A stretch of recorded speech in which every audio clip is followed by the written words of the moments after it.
welcome to Real Flix Reviews Movie News.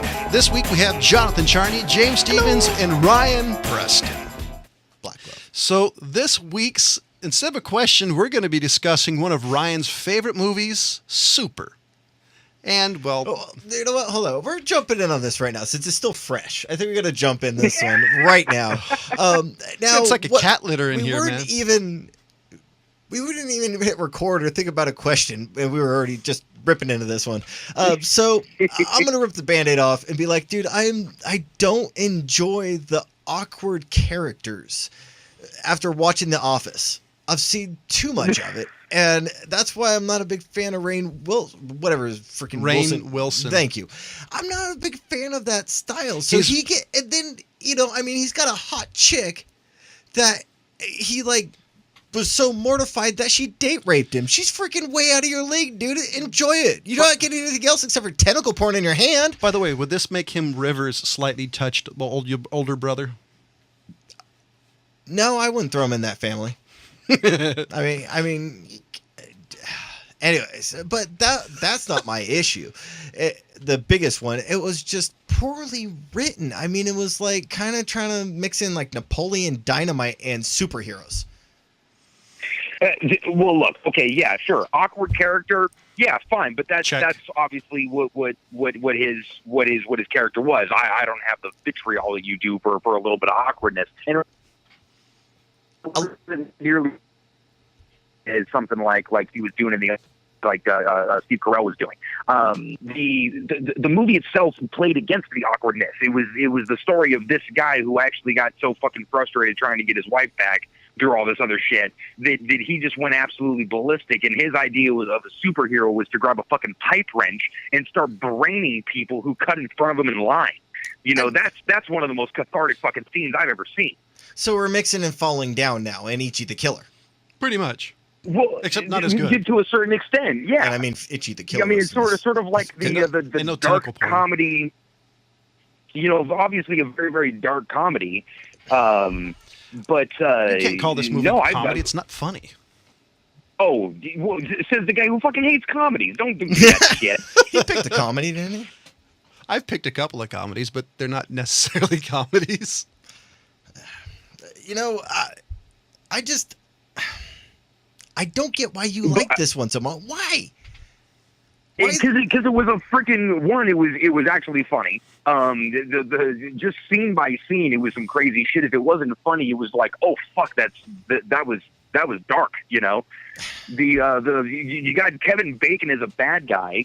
The weird comic book chick. I mean, Footloose. You know, maybe not. Probably. But yeah, okay, there you go.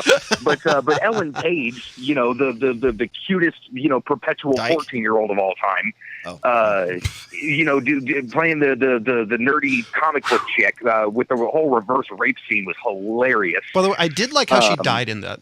That's true. Yeah, and that came out of bloody nowhere and was that, you know, another one of those shocking moments. But here's the superhero. I was hoping for it. And I say superhero with the. What do you think is going to happen? It's not going to stop you getting hit in the face. Well, look, see, that's the thing is these types of movies typically, you know, play against that where things happen in the hero's favor or you know, you never see that kind of thing happen to a hero, and then next thing you know, a quarter of her face is missing. That's what happened when she tried to catch a load.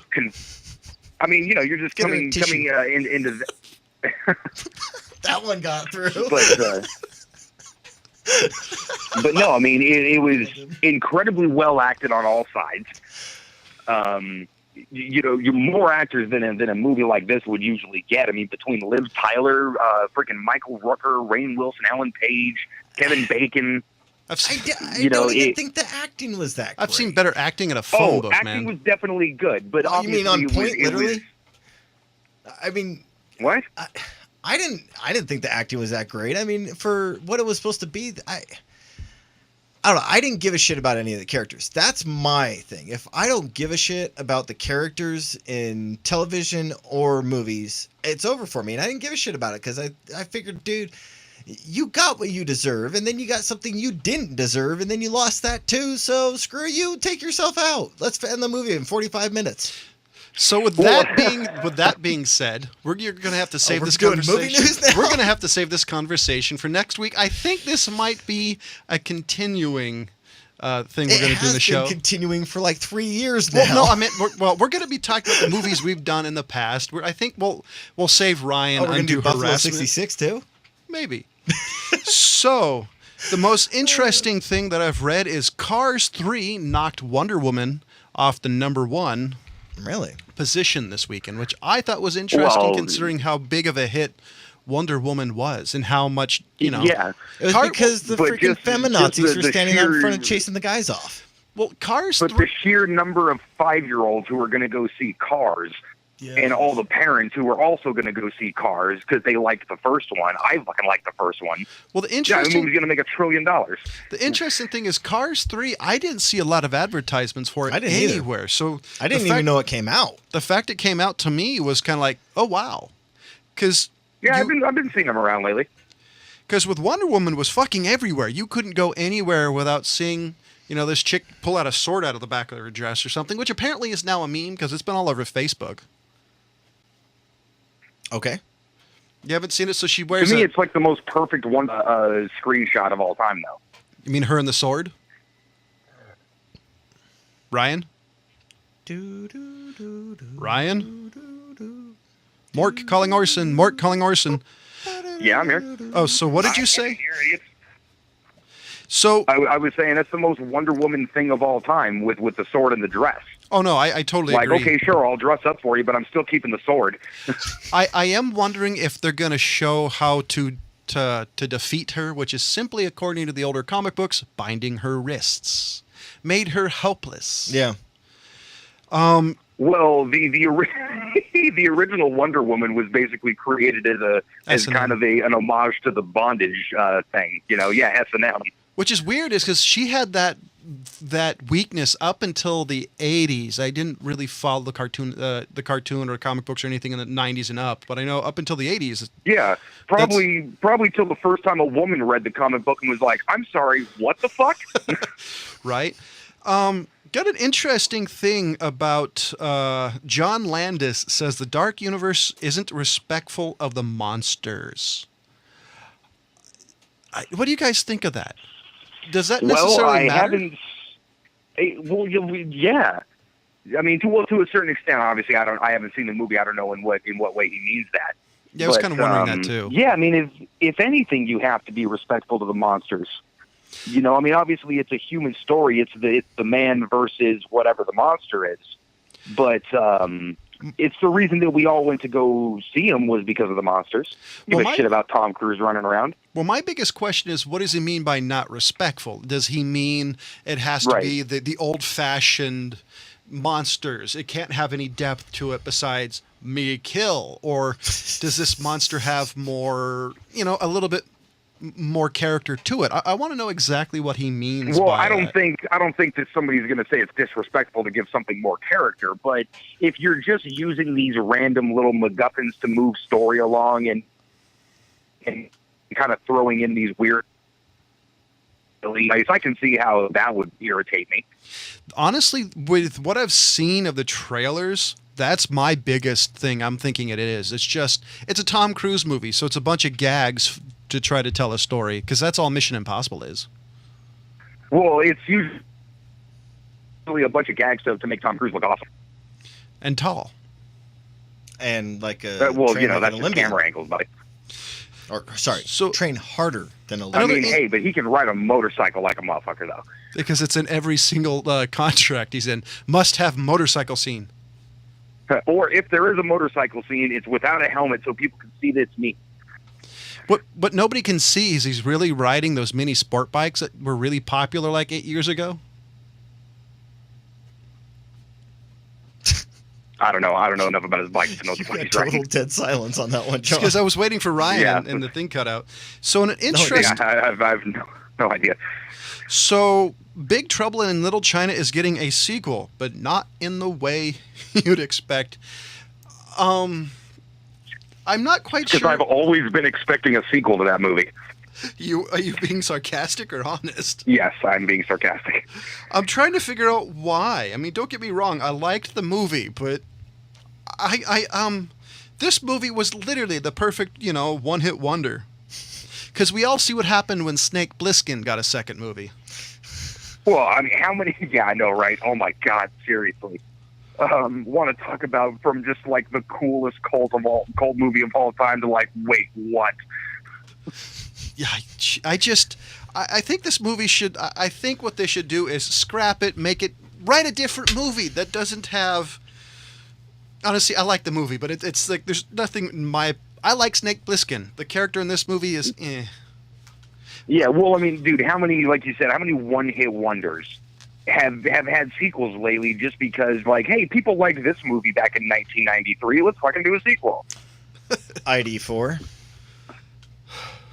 Oh, putting that out there. Oh my God. Oh yeah, exactly. There's my point right there. ID4. I really loved the first Independence Day. I was excited for the sequel when it came out. I say, cool, I don't really care about Will Smith. But then I saw it and I'm like, for once I agree with Will Smith not wanting to do a movie. Oh my God. Yeah, and it's the only reason, Will Smith would be the only reason they would have got me to pay for that movie. Yeah. Other than that, I'm like, oh, I'll watch this maybe on basic cable one day. Isn't it weird that he made the right pick in doing Suicide Squad over ID4 too? Dude, yeah, but yeah, who would have thought that one? I wouldn't have. I mean, ID4 was breakout for his career though. That one was the one where you knew that he was an action star. Oh yeah, that pretty much cemented him in the American lexicon. It was Bad Boys that did it first. Yeah. He did Bad Boys while he was still doing fucking Fresh Prince, man. That's a good point. I would say Bad Boys didn't have as much as an audience as Independence Day did. That's where I was going to go. Well, Bad Boys. It was definitely a hardcore kind of buddy cop sort of action movie. But but ID4 was right after. It was like the next year, might even have been the same year. Oh, I'd have to look. And then Men in Black was right there. Dude was like the biggest thing in the world in that time. Yeah. Yeah, it really was. So, ladies and gentlemen, we do have a Facebook page. Go to facebook.com/RealFlixReviews. If you have a movie you'd want us to do, or even some movie news you'd love our take on, you can go to there. Also, you can catch us on Podbean, iTunes, Stitcher, and more. And I kind of have a question for us this week. I'm just curious what you say. This is a picture I posted to our Facebook page, and I quote, "Wonder Woman is the first strong female lead that faces unsurpassable odds to inspire women." New York Times. And it shows Ripley from Aliens. So my question for you guys is, well, are there any other strong female leads that doesn't have a fucking superhero attached to it? Princess Leia. Yeah, I'll totally with that. Ryan? Yeah, that would have been my obvious answer. Yeah, there's a few. I mean, obviously my taste leans kind of towards my gender. I could definitely admit that. So forgive me if I can't come up with a bunch of awesome examples. I have wish more. I could right now. I would say Tomb Raider. That's actually what I was going to throw in. It only but the iterations of the movies, actually suck ass. But as far as the character, yeah, totally. And to me, the difference between Ripley and Wonder Woman is Ripley was sort of kind of thrust into this, like, oh, now I got to survive kind of mode. Yeah, if she you want, was a badass character already, but her circumstances were like, here, now you're in this situation. Wonder Woman was like, no, I want to go do this. This is my I don't want to say destiny, but what she felt she needed to do, morally.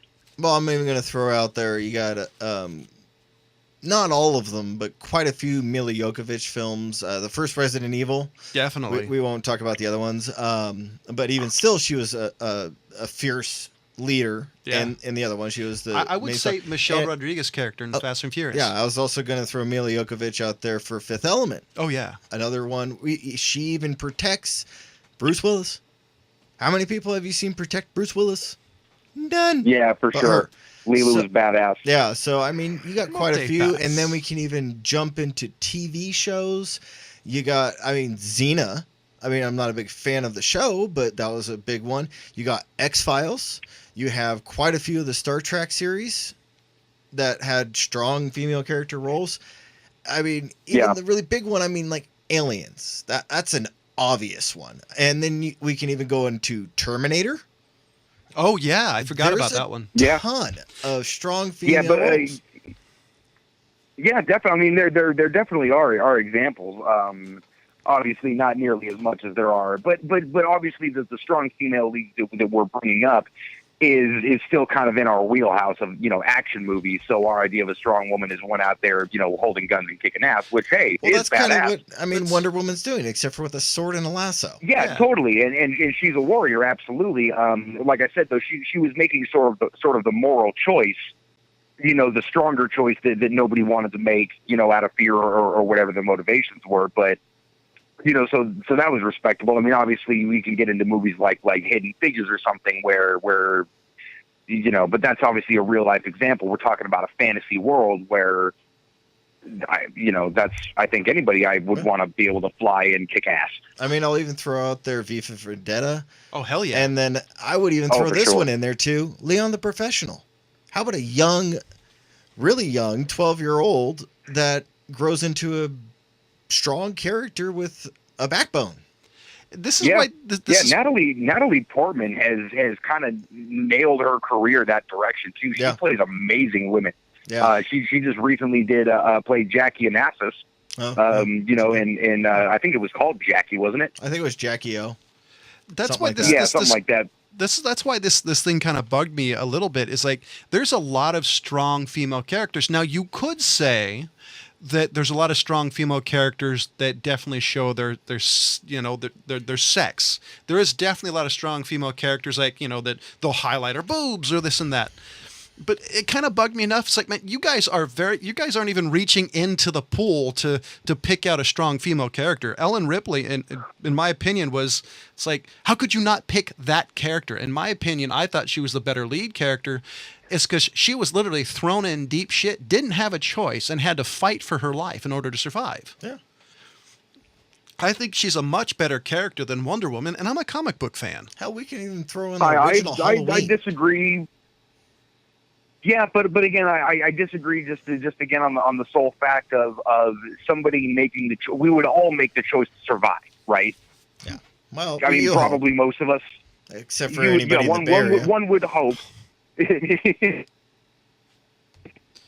One would hope, one would hope that we would all have the urge to survive and you know, at least try to overcome insurmountable odds, you know. But making the moral choice to go out and say, no, this is the right thing to do, that's to me a better character.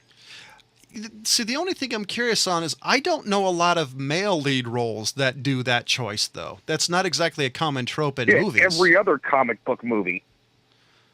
Well, true, but I'm talking about non-comic books, though. I mean, because you're right. I mean, that's a very stereotypical comic book motivator. Well, because comic book people are supposed to be the best of us. So, is there any, like, male lead roles that do the same thing but a non-comic book movie?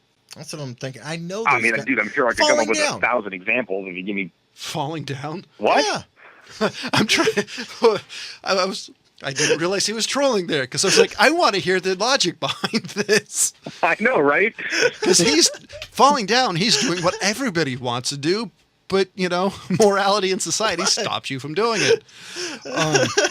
Okay, that was good. Crap. So I derailed the train again. Chad, and I'm really sorry, I'm not going to be pronounced this. Chad Stahelski promises authentic fight sequences will return for John Wick Chapter 3. Yeah, I think Stahelski. So, well, that's what they built their franchise on, right? Yeah. So I've only seen a bit of the John Wick 2. Does it mean there's not a lot of like the surreal fighting scenes in that one? Besides the fact, isn't the next one against like every assassin in the world? Yeah. Yeah, basically, but still, they kind of pulled all the tricks out, you know, with the specialist skills that he's got, you know. Yeah. Yeah, I mean, but it was about as outlandish as the first one. No worse, no better. Really? You know, maybe a little more. Or more outlandish? Well, just more people. Well, I figured it'd be more outlandish because usually sequels have to be. Very few sequels stay. It really stayed grounded in the rules. You know, he gets jacked up. He shoots a bunch of people. Somebody made a really awesome graphic of all of the people that he killed and what weapons he used to do it. It's this like really cool infographic. So I just found out about a death, and this gentleman apparently died last Saturday or later. Stephen Furst, Animal House and Saint Elsewhere actor, died at 63 years old. Oh, it's actually pretty young. I'm just shocked. I mean, there's been so many people that have passed away. I think every episode for last month has somebody who's passed away. So our sincere condolences to his friends and family. That really sucks. So this is going to be my news anchor impression. And happy news. What Disney character has the highest body count ever? What, a Bambi. Disney character? Yeah. Bambi. Mulan. Man, I don't know. I'd have to think about the old school. I'm actually not Disney surprised stuff by from, that. like, As you might remember, Mulan killed most of the Huns by crushing them in an avalanche caused by a rocket. There were 2,000 Huns, and 6 of them survived. Crawled out of the snow. Yeah. So according to this article, Mulan killed more people in any Disney movie anybody else, which I think is hilarious because she's another strong female character who made the moral choice and killed a shit ton of people. I can get behind Good that. point. Yeah, great female character. Can I write my name in the snow after I'm done? I'm not responding to that because I have nothing that won't get me in trouble. I'm not going to be DOS booted. Like I care. Oh God, like I care. I mean, come on. I'm still getting stuff from that, notifications from that. So thank you for that. You're welcome. So do any of you have any more news or anything you want to talk about before we sign we were a deal talking for the about evening? films that really didn't get a lot of promoting. Maybe Ryan down in the LA area got something. I barely even knew that there was another Transformers coming out. Oh, I did. Like, Man, I I found out last week. It's been everywhere, and I don't have I'm a cord cutter, so I don't really have any traditional television, but I've seen ads everywhere. Wow, I haven't. I didn't find out about it until like last week was the first time I heard something about Transformers coming out. I'm like, Now they did another one? Now I couldn't tell you what it's about by And watching Mark's in it. by watching the trailer. I couldn't tell you what it's about besides the fact apparently Optimus Prime's killing his friends. That's what I just got. I figured that out like last week when I heard my first new thing about it. I'm like, what? I will say, back in the day, the one movie I remember not getting a whole lot of release information about, and then it was in and out of theaters really quick, was RoboCop 3. I think it was up here. It was in for like a weekend. It was 2 days, and then it got pulled because I remember trying to go see it when I was a kid. Wow. And it was literally, I was like, damn, that movie must have sucked. It was in and out. It Probably took long, the owners of the theater watched it.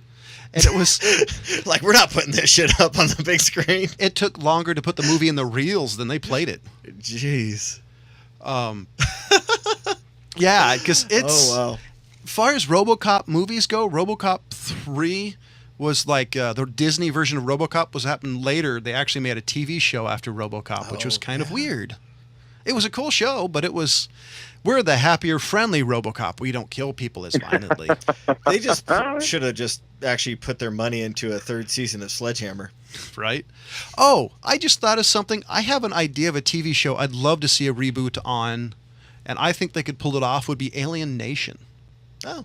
I loved the TV show. I even really liked the movie. Well, they redid, what was it, V? I mean, they did District 9. Well, I threw out V. I mean, did you guys see that one? Yeah, That was did. a remake. It wasn't bad. I mean, they kind of stayed true to the canon of the story of it, so... No, and it was as weird as V, the original I mean, 80s it V has, was, so... it has Ryan's crush in it. A chick from, I can't think of her name, but she was in Deadpool as Deadpool's wife. Or Oh, okay. Oh, Maureen Baccarin, man. Thank you, Hell yeah. yeah, that's my girl. Yeah, she's a lead in V. I hope she knows that. I think they did two Yeah, no, seasons. she doesn't. She definitely doesn't. I stalk from afar, you know. But You get Bill Cosby over there. Don't take Get you a any drink. from afar, not slipping. Would you like a Jello shot? Yeah. Pudding Bop. Yeah, see, Put it in. people like they don't let people like me in the same room with people like her. You know, that doesn't happen. Unless there's a body. Yeah. Wow. I'm on the east side of Los Angeles. They keep I'll those- tell you what that was going to be. Because I really think Alien Nation. I think they could do a really good job of it now with all the politics and stuff there's been. I think they could play it off really well and have it very relevant. I don't know if any of you guys watched the TV show. Not in a very long time. I Me? don't think I watched a few episodes. It was Alien Nation. It was actually a I TV remember show Alien after the Nation, movie. yeah. I remember it. And there were several. I really loved it. It was one of my all-time favorite TV shows, just because it was so. I thought it was semi-relevant, but without really putting anybody in the crosshairs of relevancy. Kind of like what X-Men did for the civil rights. Oh. So, ladies and gentlemen, for Jonathan Charney, James Stevens, Ryan Preston, as always, thank you for listening. Goodbye.